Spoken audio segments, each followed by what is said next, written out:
Washington کے white house سے لے کر اسلام آباد کے محفوظ مذاکراتی کمروں تک ہر جگہ ایک ہی حقیقت گردش کر رہی ہے۔ طاقت کا توازن حتمی طور پر بدل چکا ہے۔ ٹرمپ نے ایک مختصر پیغام میں اسرائیل اور لبنان کے درمیان 10 روزہ جنگ بندی کا اعلان کرتے ہوئے اسے امن کی جانب ایک عظیم پیش رفت قرار دیا ہے۔ جس پروگرام کو ریفارمسٹ یعنی اصلاح پسند ختم کرنا چاہتے تھے وہی ایران کی ڈھال بن گیا۔ ہو سکتا ہے کہ ٹرمپ ایران کے ساتھ اس جنگ بندی کا کریڈٹ بھی لینے کا دعویٰ کر دیں جسے انہوں نے خود ہی شروع کیا تھا۔ اسرائیل کی ناراضی ایک بالکل اسی بچے کی طرح ہے جو کہہ رہا ہے کہ میں نے اور کھانا ہے، ابا میں نے یہ کھلونا لینا ہے، لیکن اسے پتا ہے ابا کی بات تو ماننی ہے۔ کیا یہ 10 روزہ جنگ بندی ایک پائیدار امن کی بنیاد بنے گی؟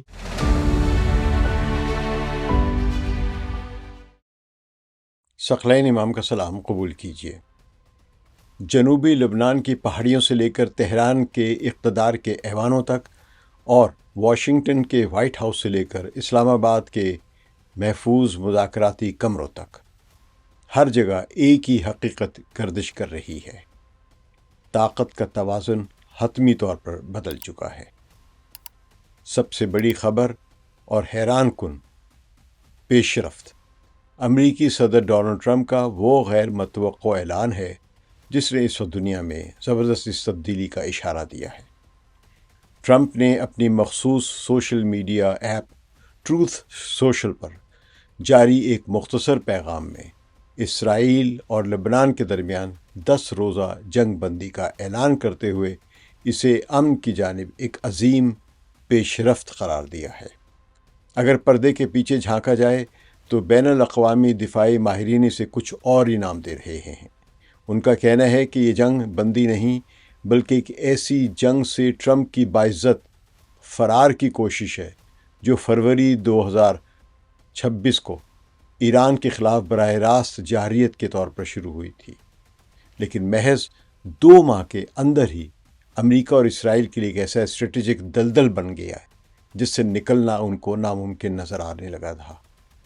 جنگ بندی کی خبروں اور سفارتی سرگرمیوں کے باوجود زمین پر موجود حقائق اب بھی تلخ اور انتہائی تلخ اور پرتشدد ہے۔ ٹرمپ ایرانی رہنماؤں کے ساتھ فوٹو کھنچوا کر امریکی ووٹروں کے سامنے اپنی کامیابی کے دعوے کرنے کے لیے بے تاب ہے، مگر اس پر اعتبار کرنا ایران کے لیے زہر قاتل ہوگا۔ اس لیے اگر کوئی بھی معاہدہ طے پاتا ہے تو ایران کو اپنے نیوکلیئر پروگرام اور آبنۂ ہرمز پر کنٹرول پر کوئی سمجھوتا نہیں کرنا چاہیے، جیسا کہ رہبر ایران سید مجتبیٰ خامنہئی نے کہا ہے۔ 16 اپریل کو جب دنیا امن کی امیدیں لگائے بیٹھی تھی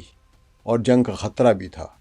حزب اللہ نے جنگ بندی کے شروع ہونے سے کچھ دیر قبل اسرائیل کے شمالی علاقوں پر روک روکی کی ایسی شدید بارش کی جس کی مثال حالیہ مہینوں میں نہیں ملتی ہے۔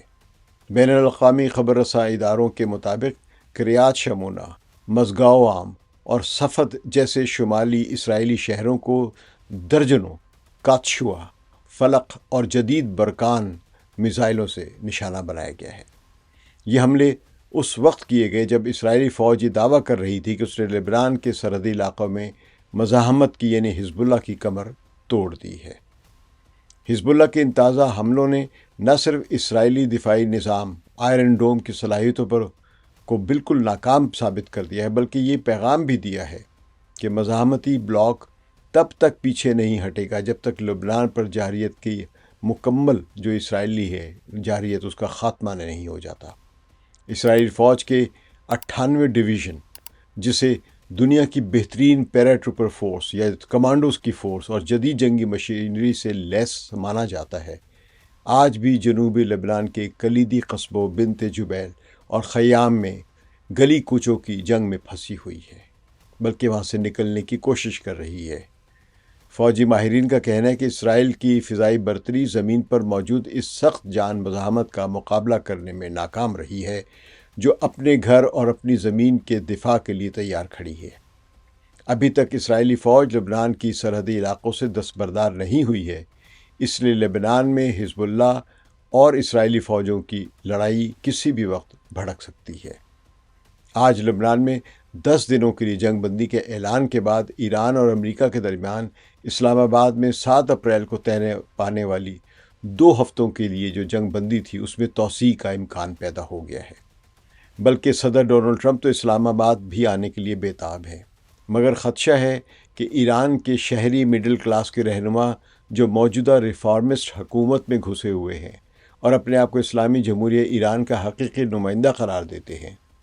ان کو تو اس جنگ کی فتح میں محض لہو لگا کر شہیدوں میں شامل ہونے کا ایک موقع مل گیا ہے۔ یہ لوگ جب اسلام آباد میں امریکہ کے ساتھ کوئی معاہدہ کرنے آئیں گے تو امکان ہے کہ یہ امریکی صدر کے ساتھ کولونائزڈ بورژوازی یعنی استعمار زدہ دکاندار کی طرح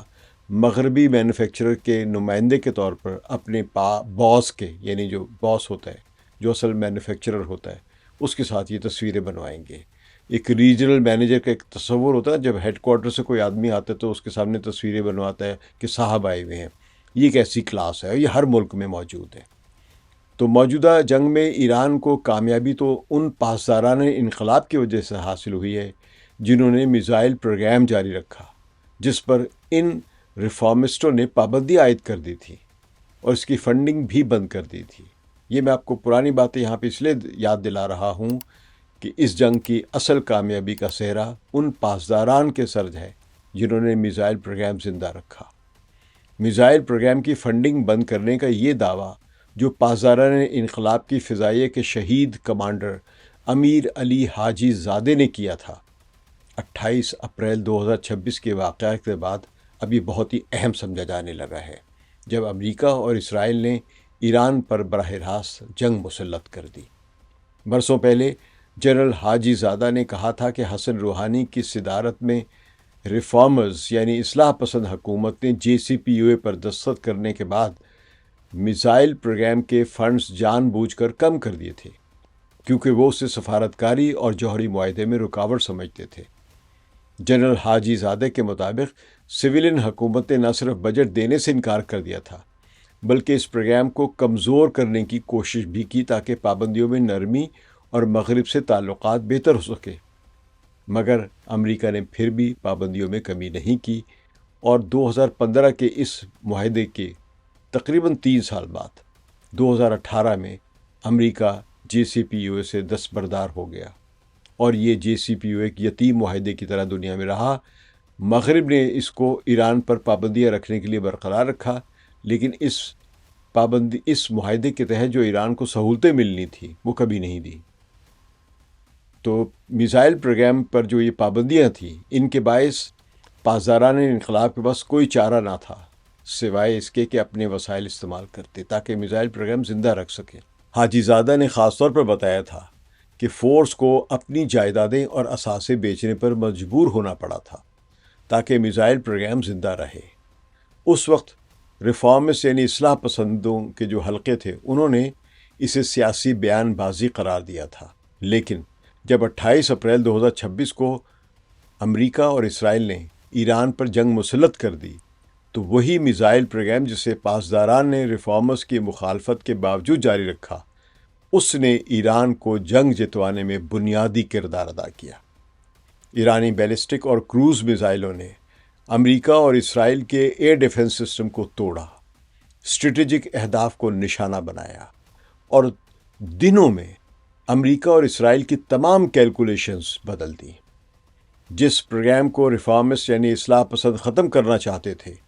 وہی ایران کی ڈھال بن گیا،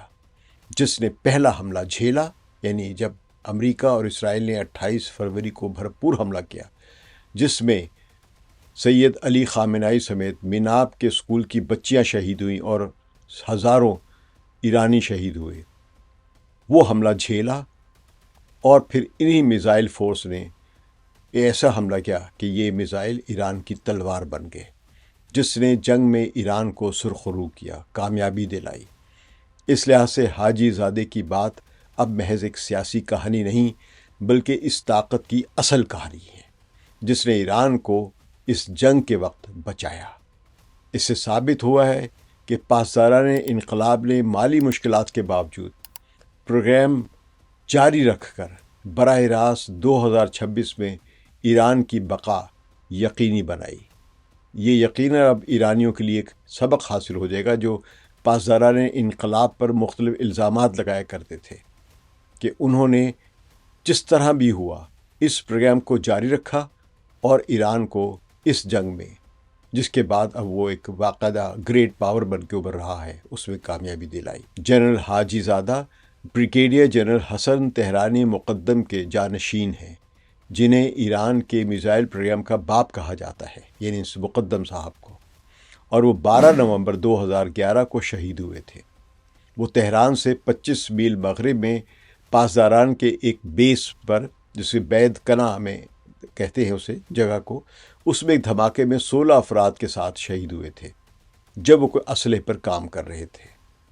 آج بھی ایران کے ریفارمسٹ یعنی اصلاح پسند صدر ٹرمپ سے ملاقات کی جلد بازی میں وہی غلطی کر رہے ہیں جو انہوں نے 2 دہائیاں پہلے میزائل پروگرام کے فنڈز معطل کرنے کی تھی۔ صدر ٹرمپ نے پھر دہرایا ہے کہ ایران نے جوہری ہتھیار نہ رکھنے پر اتفاق کر لیا ہے۔ انہوں نے بہت مضبوطی سے اس پر رضامندی ظاہر کی ہے، یہ ڈونلڈ ٹرمپ کہہ رہے ہیں، اور ٹرمپ نے کہا کہ ہمیں افزودہ یورینیم بھی دینے پر اتفاق کر لیا ہے۔ ممکن ہے کہ صدر ٹرمپ جھوٹ بول رہے ہوں، مگر اس حقیقت کو بھی نہیں بھولنا چاہیے یہ کہ ایران کے ریفارمسٹ اب بھی افزودہ یورینیم یعنی انرچ یورینیم اور اپنے نیوکلیئر پروگرام کو 5 سالوں کے لیے معطل کرنے پر رضامندی کا اظہار کر چکے ہیں، جو کہ اپنے قانونی حقوق سے دستبرداری کے مترادف ہے۔ اگر ایران جنگ جیت چکا ہے، جیسا کہ جیت چکا ہے، تو پھر وہ اپنے نیوکلیئر پروگرام کے لیے ان تمام حقوق پر کیوں اصرار نہیں کرتا جو کسی بھی نیوکلیئر عدم پھیلاؤ کے معاہدے یعنی NPT پر دستخط کرنے والے رکن ممالک کے لیے لاگو ہوتے ہیں۔ ایران اپنے اوپر اضافی پابندیاں قبول کرنے کے لیے کیوں آمادہ ہے، جبکہ اسرائیل جس کے پاس نیوکلیئر بم موجود ہے اس نے تو NPT پر دستخط بھی نہیں کیے ہیں۔ تو سید علی خامنئی اسی بات پر اصرار کرتے تھے، شاید اسی لیے انہیں صاف کرنے کے لیے، رستے سے ہٹانے کے لیے شہید کر دیا گیا،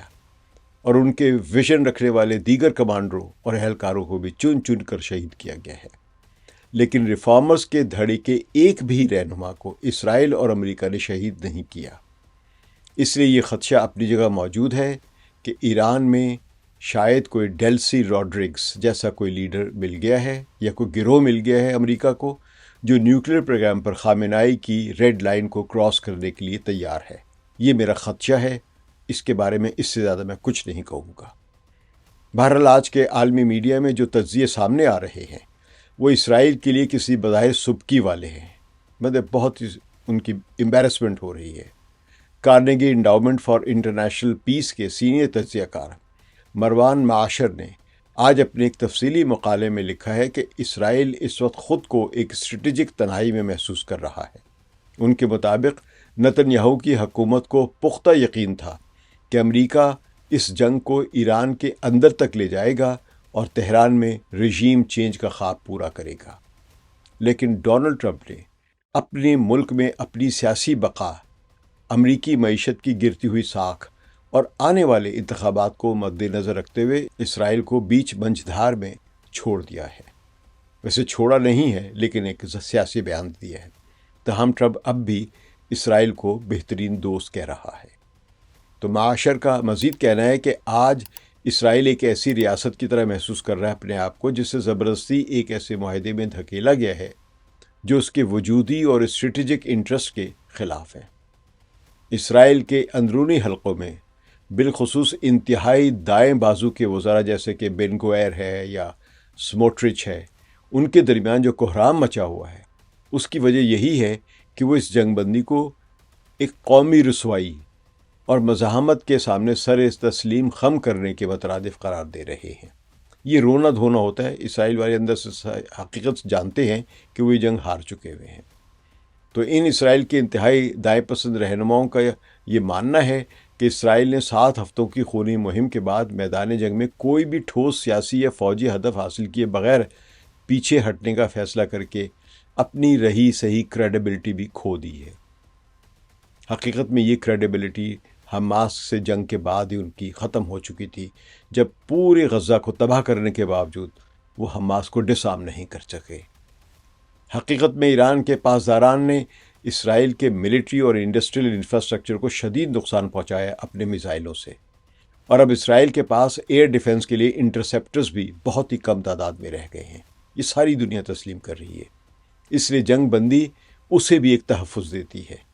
لیکن بظاہر اسرائیل جنگ بندی پر ماتم کر رہا ہے۔ اس پورے بحران کا ایک اور حیران کن پہلو پاکستان کا کلیدی سفارتی کردار بن کر ابھرنا ہے۔ اسلام آباد کے سرینا ہوٹل کے بند کمروں میں جو 7 اپریل کو مذاکرات ہوئے، جن کی میزبانی پاکستان کے army chief field marshal Asim Munir اور وزیر اعظم شہباز شریف نے کی، عالمی سفارتکاری کی تاریخ میں ایک نئے باب کے طور پر درج ہو چکی ہے۔ تاہم حقیقت یہ بھی ہے کہ عاصم منیر نے صدر ٹرمپ کو اس جنگ کے دلدل سے باہر نکالنے میں ان کی مدد کی ہے، اور یہی ان کا سب سے بڑا کریڈٹ ہے، ورنہ وہ ٹرمپ صاحب جو اس دلدل کی گہرائی میں اترتے جا رہے تھے۔ البتہ بقول ایک ایرانی نژاد امریکی تجزیہ کار ٹریسٹا پارسی جو ہے، وہ کامیابی کا دعویٰ کریں گے، یعنی ٹرمپ صاحب اب کامیابی کا دعویٰ کریں گے اور اپنے ووٹروں کے سامنے سرخرو ہونے کا دعویٰ کریں گے کہ دیکھو میں نے جنگ بند کرا دی ہے۔ تو ہو سکتا ہے کہ ٹرمپ ایران کے ساتھ اس جنگ بندی کا کریڈٹ بھی لینے کا دعویٰ کر دیں، جسے انہوں نے خود ہی شروع کیا تھا، اور جس کے دوران انہوں نے سید علی خامنہئی، میناب کی 165 بچیوں سمیت ہزاروں ایرانی شہریوں کو شہید بھی کیا، اور وہ اسی جنگ بندی کا، اسی جنگ کی خاتمے کا بھی کریڈٹ لینا چاہ رہے ہیں۔ بہرحال اب یہ صاف نظر آ رہا ہے کہ مشرق وسطیٰ میں طاقت کے نئے توازن کو ساری دنیا محسوس کر رہی ہے۔ اس جنگ کے بعد ایران نے نہ صرف اپنے خلاف تمام غیر قانونی پابندیوں کے خاتمے کا مطالبہ کر رہا ہے بلکہ لبنان، عراق اور یمن کی خود مختاری کے احترام کو بھی اپنی سلامتی سے مشروط قرار دے رہا ہے۔ البتہ اپنے نیوکلیئر پروگرام پر وہ اب بھی نرم نظر آ رہا ہے، تاکہ ڈونلڈ ٹرمپ جب اس جنگ میں خاتمے کے بعد باہر نکلے تو وہ کچھ شور بچا سکے، دیکھو میں نے ان کا نیوکلیئر پروگرام ختم کرا دیا، اب وہ بم یا ایٹم بم کبھی نہیں بنا سکیں گے۔ حالانکہ ایران ایٹم بم کبھی بھی نہیں بنانا چاہتا تھا۔ بہرحال ابھی ایران کے اندر کی جد و جہد جاری ہے جو ابھی مکمل ہونا ہے، لیکن ایران کی اس جنگ کے دوران جس کا سارا جو کریڈٹ ہے وہ پاسداران انقلاب اور سید علی خامنہئی کی شہادت کو جاتا ہے، جن کے خون بہنے سے ایران کی قوم میں ایک دوبارہ سے نئی تحریک پیدا ہوئی، یکجہتی کی، قومی دفاع کی، لڑنے کی، قربانیاں دینے کی۔ تو حالیہ کامیابی میں سب سے بڑا اور مؤثر ہتھیار میزائل پروگرام اور آبِ ہرمز کے کنٹرول کی حکمت عملی جو تھی ایران کی، وہ بڑی کامیاب رہی ہے۔ فروری 2026 سے شروع ہونے والی اس جنگ میں ایران نے روایتی ہتھیاروں کے ساتھ اقتصادی جنگ، یہ بہت زبردست اکنامک وارفیئر، اس کو ایک بے مثال ہتھیار کے طور پر استعمال کیا ہے۔ یعنی جنگ کی اتنی زیادہ قیمت بڑھا دی کہ امریکہ کے ہوش اڑ گئے، دنیا ہل گئی، امریکہ کا ڈالر جو وہ ہلنے لگ گیا۔ تو تہران نے آبِ ہرمز کو جو عالمی تیل کی سپلائی کی شہ رہ گئے، اسے ایک ایسے دفاعی ڈھال میں بدل دیا جس نے واشنگٹن کے ایوانوں میں اور دنیا کی تیل کی منڈی میں خوف و ہراس پھیلا دیا ہے۔ معاشی تجزیہ کار کے مطابق ایران نے اس آبی راستے سے گزرنے والے بحری جہازوں پر جو جزوی پابندیاں لگائیں، اور سب سے بڑھ کر کے وہاں سے گزرنے والے جہازوں سے ٹول ٹیکس کی وصولی کے لیے اور چینی یوان کے ذریعے ادائیگیوں کا جو سلسلہ کیا اور جو اس کا مطالبہ کیا ہے، اس نے امریکی ڈالر کی عالمی بالادستی کی بنیادیں ہلا کر رکھ دی ہیں، ڈالر کی ہیجمنی کو ہلا دیا ہوا ہے۔ وال اسٹریٹ کے مطابق جو اس کے ماہرین ہیں، ان کا کہنا ہے کہ اگر یہ جنگ مزید چند ہفتے جاری رہتی تو عالمی منڈی میں تیل کی قیمتیں 150 سے 200 ڈالر فی بیرل تک پہنچ سکتی تھیں، جو نہ صرف امریکہ بلکہ پوری دنیا کی معیشت کے لیے کسی ایٹمی دھماکے سے کم نہ ہوتا۔ ڈونلڈ ٹرمپ جن کا پورا سیاسی بیانیہ امریکہ فرسٹ اور اکنامک پراسپیرٹی کے گرد گھومتا ہے، اس معاشی خودکشی کا محتمل نہیں ہو سکتا تھا۔ اسی لیے انہوں نے اسرائیل کی شدید ناراضی اور احتجاج کو بالائے طاق رکھتے ہوئے ایران کے ساتھ ڈیل کرنے کو ترجیح دی ہے۔ اصل میں انہوں نے اسرائیل کو بھی مزید تباہی سے بچایا ہے۔ اسرائیل کی ناراضی ایک بالکل اسی بچے کی طرح ہے جو کہہ رہا ہے کہ میں نے اور کھانا ہے، ابا میں نے یہ کھلونا لینا ہے، لیکن اسے پتہ ہے ابا کی بات تو ماننی ہے۔ لبنان کے سفارتی محاذ پر بھی صدر جوزف اون نے ایک ایسا تاریخی قدم اٹھایا جس نے عرب اور اسلامی دنیا میں ان کی قدر و منزلت میں بے پناہ اضافہ کر دیا ہے۔ امریکی وزیر خارجہ مارکو روبیو نے پس پردہ یہ کوشش کی تھی کہ لبنانی صدر اور اسرائیلی وزیر اعظم نتن یاہو کے درمیان ایک براہ راست ٹیلی فونک رابطہ کرایا جائے، وہ گفتگو کرے آپس میں، تاکہ اسے دنیا کے سامنے ایک تاریخی سفارتی بریک تھرو کے طور پر پیش کیا جا سکے۔ لیکن صدر جوزف اون نے اس پیشکش کو انتہائی سختی سے مسترد کر دیا۔ ان کا دو ٹوک موقف تھا کہ لبنان اس وقت تک کسی بھی براہ راست بات چیت کا حصہ نہیں بنے گا جب تک اس کی سرزمین پر ایک بھی غاصب اسرائیلی فوجی موجود ہے اور جب تک لبنان کے بچوں کا خون بہایا جا رہا ہے، یہ وہاں کے صدر نے کہا۔ لیکن اگر حقیقت میں دیکھیں تو یہ ان کو کہنا ہی تھا، کیونکہ لبنان میں اسرائیل کے خلاف جو بھی پاپولر لوگ ہیں، حزب اللہ ہے یا سنی ہیں یا عام میرونائٹ کرسچنز بھی ہیں، وہ بھی اسرائیل کے بہت خلاف ہے اور وہ اسرائیل کے قبضے کے بہت زیادہ خلاف ہے۔ لیکن وہاں کی حکومت جو ہے، جس کو امریکہ نے انسٹال کیا ہوا ہے، وہ اسرائیل سے اچھے تعلقات چاہتی ہے۔ تو اگر وہ کھل کے اس موقع پہ جب اسرائیل قابض ہے، اس کے فوجی اندر بیٹھے ہوئے ہیں، جنوبی لبنان کی سرحد کے اندر آ کے لبنان کے علاقوں پر قابض ہو کے بیٹھے ہوئے ہیں، اور اگر اس دوران وہ اسرائیلی وزیر اعظم سے تعلقات بہتر کرنے کے لیے ٹیلی فون پر بات کرتے، تو لبنان کا ایک ایک بچہ ان پر تھو تھو کرتا۔ لبنان کے سخت اور خود دار موقف نے واشنگٹن کو یہ پیغام دیا ہے کہ وہ اب 1982 کے دور والے لبنان سے ڈیل نہیں کر رہا ہے جو دباؤ میں آ کر اپنی خود مختاری کا سودا کر لیتا تھا، بلکہ اب وہ ایک ایسی ریاست سے مخاطب ہے جس کے پیچھے ایک طاقتور اور منظم عسکری مزاحمت حزب اللہ کھڑی ہے۔ دفاعی امور کے ایک معتبر جریدے وار آن دی راکس، اس نے اپنی تازہ ترین رپورٹ میں اسرائیلی فوج کی ناکامیوں کا بڑا گہرا پوسٹ مارٹم کیا ہے۔ رپورٹ میں اس حقیقت کی نشاندہی کی گئی ہے کہ اسرائیل نے جنوبی لبنان میں اپنے بہترین 6 ڈویژن جو فوج ہے، 6 ڈویژن کا مطلب آپ سمجھیں، یہ تقریباً 12 سے 15 ہزار کا ایک ڈویژن ہوتا ہے، وہ جھونک دیے،